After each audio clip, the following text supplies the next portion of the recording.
Hello friends and family எல்லோரும் எப்படி இருக்கீங்க? ஈவினிங் மினி விலாக் தான் பார்க்க போகிறோம்.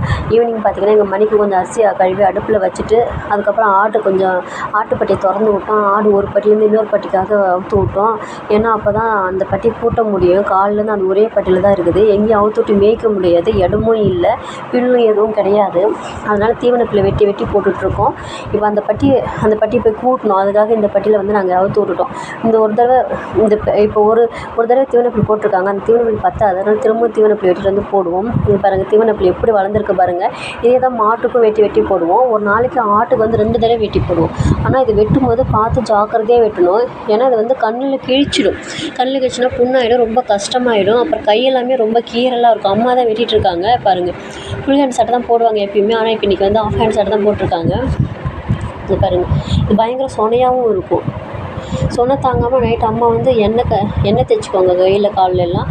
அப்படிலாம் குளிச்சுட்டு வந்துடுவாங்க. இது வந்து வெட்டும்போது தூக்கவும் முடியாது, அவ்வளோ வெயிட்டாகவும் இருக்கும். ஒரு நாளைக்கு 2 தடவை வெட்டி போடணும். மதியம் 11 மணிக்கு வெட்டி போனால் அந்த டைம் வெயில், அப்போ சொன்னையும் வெயிலும் சேர்ந்து ரொம்ப ஒரு மாதிரி ரொம்ப கசன்னு இருக்கும். நாங்கள் வெட்டுவோம்னு சொல்லுவோம். ஆனால் அம்மாவும் விட மாட்டாங்க, அப்பாவும் விட மாட்டாங்க. பாருங்கள், வெட்டி தூக்கிட்டு வராங்க பாருங்கள். தூக்கிட்டு வந்து ஆட்டுக்கு போடும்போது ஆடு பாருங்கள் எந்த மாதிரி ரியாக்ஷன் பண்ணி பாருங்கள். அப்படியே துள்ளி குதிக்கும் ஆடெல்லாம். அந்த வலையே தாண்டி வெளியில் வரும்.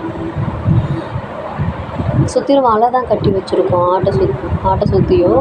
ஏன்னா ஆடு வெளியில் போகக்கூடாதுன்றதுக்காக. அந்தாண்ட வந்து கடலத்தோட்டம் இருக்குது. அதனால் இந்த இடத்துல முதல்ல வந்து நாங்கள் கடலச்செடி தான் போட்டிருந்தோம். அதுக்கப்புறம் அதெல்லாம் கொஞ்சம் ஆட்டுக்காக கொஞ்சம் இடம் விட்டுட்டு அப்படியே ஆட்டுக்காக இது கொஞ்சம் இடம் விட்டுட்டோம். ஆட்டுக்கும் மாட்டுக்கும் வைக்க போகிற அந்தாண்ட போட்டிருக்காங்க பாருங்கள். மழை வந்ததெல்லாம் அது மேலே படத்தை போட்டு மூடி வச்சுருக்காங்க. ஆடு எப்படி சாப்பிடுது பாருங்கள். இது பில்லெல்லாம் பத்தாது ஆட்டுக்கு. அப்புறம் சாயந்தரமாக இதெல்லாம் சாப்பிட்டதுக்கப்புறம் ஒரு 5 மணி போல் வந்து புண்ணாக்கு தண்ணி வைப்போம். புண்ணாக்கு தண்ணி குடிப்போம். இங்கே இருக்கிறது எல்லாமே ஆடுங்க தான், கெடால் பொட்டாடு தான் இருக்குது. குட்டி போட்ட ஆடெல்லாம் தனியாக விட்டுடுவோம், சேன ஆடெல்லாம் தனியாக விட்டுருவோம். ஏன்னா குட்டி போட்ட ஆடெல்லாம் மிதித்து சாகடிச்சிடும். அப்புறம் பட்டி போடலான்னு சொல்லிட்டு வந்தேன். பட்டி பாருங்கள் எப்படி இருக்குன்னு. ஆடை அவுத்துட்டதுக்கப்புறம் பட்டி இப்படி தான் இருக்கும். எல்லாம் பள்ளம் நோண்டி வச்சுருக்கு பாருங்கள். இதெல்லாம் குச்சி போட்டு வச்சுருக்காங்க. ஏன்னா கீரிப்பிள்ளை வரும். கீரிப்பிள்ளை வந்து முன்னெல்லாம் இந்த ஓரத்தில் வந்து கோழி கொஞ்சம் வந்து அண்டிக்கும். அதை புஷ்ட போகிறதுக்காக கீரிப்பிள்ளை வரும். அதனால் அப்படியே சுற்றிலும் கட்டை போட்டு வச்சுருக்காங்க. சுற்றி வலை தான் கட்டி வச்சுருக்காங்க. அதுக்கப்புறம் பட்டியெல்லாம் கூட்ட ஆரம்பித்தோம். இது வந்து இந்த ஆட்டுப்பீக்கை வந்து எங்கள் சித்தி வந்து வாங்கிட்டு போவாங்க. ஏன்னா செடிக்கு மாடி தோட்டத்துக்கு ரொம்ப யூஸ் ஆகும்னு சொல்லிட்டு ஒரு சாக்கில் பிடிச்சி வச்சுருவோம். அதுக்கப்புறம் அவங்க வந்து வாங்கிட்டு போவாங்க. இதுதான் அவங்க மாடி தோட்டத்தில் போடுவாங்க. அந்த ரோஜா செடிலாம் போடும்போது நல்லா பூ பூக்கும் அப்படின்னு சொல்லுவாங்க. ஃபோன் எடுத்து வந்து தருவாங்க. பட்டி கூட்டிகிட்ருக்கேன் பாருங்க. சின்ன பட்டி தான், ஒரு 5 நிமிஷத்தில் கூட்டிடலாம். கூட்டிட்டு இந்த பட்டி கூட்டினதுக்கப்புறம் வெளில ஒரு பட்டி இருக்குது, அந்த பட்டியும் கூட்டணும். அந்த பட்டி கூட்டினதுக்கப்புறம் தான் அந்த ஆடெல்லாம் திரும்ப சாயந்தரமாக வந்து ஒரு 6 மணி போல் இல்லை 6:30 போல் திரும்ப இந்த பட்டிக்குள்ளே விடுவோம். அப்படி இந்த பட்டிக்குள்ளே விடும்போது சும்மா ஏதாவது பில்லை வெட்டி போடுவோம், அப்படி இல்லைன்னா விட்டுடுவோம். வயிறு அதுக்கு சாப்பிட்ட மாதிரி ரொம்பிடுச்சு அப்படின்னா நமக்கு பார்க்கும்போதே தெரியும்ல, அதனால் விட்டுடுவோம். பில்லு வெட்டி போட்டாலும் போடுவோம், இல்லைனா விட்டுடுவோம். அதுக்கப்புறம் அந்த ஆட்டுப்பீக்கெல்லாம் கூட்டி அள்ளி போட்டுட்டு குப்பையில் தான் போய் கொட்டுவோம். இந்த ஆட்டுப்பீக்கெல்லாம் ரொம்ப நல்லது, காட்டுக்கு உரமாக போடுவாங்க. இதெல்லாம் மக்கி வச்சு நமக்கு ஆட்டுப்பட்டி கூட்டிட்டாலே ஒரு வேலை முடிஞ்சிடும். ஆட்டுப்பட்டி கூட்டலாம் எப்போ கூட்டணும் அது ஒரு டென்ஷனாகவே இருக்கும் மைண்ட். அது கூட்டிட்டுனா மைண்ட் ஃப்ரீ ஆகிடும். நான் தான் கூட்டிகிட்ருக்கேன். ஒரு கையில் வீடியோ எடுத்துக்கிட்டே கூட்டிகிட்ருக்கேன். என்கிட்ட ஸ்டாண்ட்லாம் கிடையாது. இப்போ தான் நான் யூடியூப் ஆரம்பித்ததால் இங்கே பாருங்கள். கூட்டினதுக்கப்புறம் எப்படி இருக்குது பாருங்கள். பட்டி இப்படி தான் இருக்கும். கூட்டுறதுக்கு முன்னாடி வேறு மாதிரி இருக்கும், கூட்டுறதுக்கப்புறம் பட்டி வேறு மாதிரி இருக்கும். சின்ன பட்டி தான், நீட்டு வாக்கில் இருக்கும். மேலே வந்து இது தென்னங்கீத்து போட்டிருக்காங்க, வெயில் தெரியக்கூடாது அப்படின்றதுக்காக. அப்புறம் அது கூட்டி முடிச்சதுக்கப்புறம் பசங்கள்லாம் குளிக்க வச்சுருந்து என் பெரிய பொண்ணு தூங்கிட்டா. சின்ன பொண்ணை மட்டும் குளிக்க வச்சு முளக்கட்டாங்கீரை பறிக்க போகலாம் அப்படின்னு சொல்லிட்டு வெளில வந்துருந்தோம். இந்த மாதிரி முளக்கட்டாங்கீரை பறிச்சிட்டு இருந்தேன். பாப்பா அதை வந்து பறித்து வீட்டுக்கு எடுத்துகிட்டு வந்தால் அது வச்சது தான், அது எடுத்து வெளியில் போகிறதுக்காக வந்துட்டான். இந்த மாதிரி எப்படி எடுத்து சுற்றி வச்சுட்டு வெளியில் போடுவேன் பாருங்கள். இவங்க பேர் தான் ராமா. இவங்க இந்த சேனலோட ஓனரும் இவங்க தான்.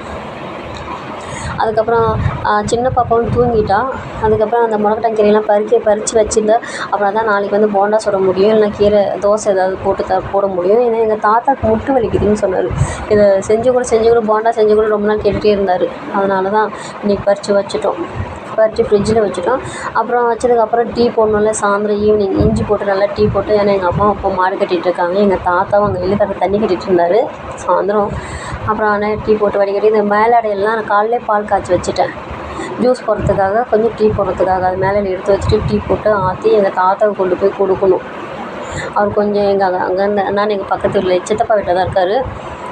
அவருக்கு டீ கொடுத்துட்டு அதுக்கப்புறம் அதுக்கப்புறம் எங்கள் அப்பாவுக்கும் எங்கள் அம்மாவுக்கும் டீ கொடுக்கணும். அதுக்கப்புறம் டீ கொடுத்துட்டு வரும்போது மாடியில் பார்த்தா அந்த மோர் மிளகாய் போட்டிருந்தோம். அது வந்து காஞ்சிட்டு இருந்தது. அதெல்லாம் எடுத்து இது பாருங்கள் போட்டு 2 நாள் ஆகுது. அதில் கொஞ்சம் உணர்ந்துருச்சு நல்லா. அதை எடுத்துகிட்டு வந்து மோர் மிளகாய் அந்த மோர் கரைச்சி வச்சிருந்தால அந்த தண்ணியிலே போட்டு 3 நாள் இது மாதிரி ஊறணுமா. எனக்கு இருக்க போடுறதுல எங்கள் அம்மா தான் சொன்னாங்க அதிலே போடு அப்படின்னு சொல்லிட்டு. அதை போட்டு வச்சுட்டு அப்புறம் ஒரு ஆடு குட்டி போட்ட ஆடு இது தனியாக தான் கட்டியிருந்தோம். இதை வந்து அவுத்துட்டு போய் அந்த பட்டியில் இன்னொரு பட்டி இருக்குது, அந்த பட்டி போட்டு கட்டிட்டு அதுக்கப்புறம் தான் நான் வந்து உட்காந்து டீ சாப்பிட்டேன். டீ சாப்பிட்றதுக்குள்ளே போதும், இன்றைக்கி தான் நல்லா நிம்மதியாக டீ சாப்பிட்றேன். ஏன்னா டீ குடிக்கவே பசங்க விடவே மாட்டாங்க, சுத்தமாக விட மாட்டாங்க.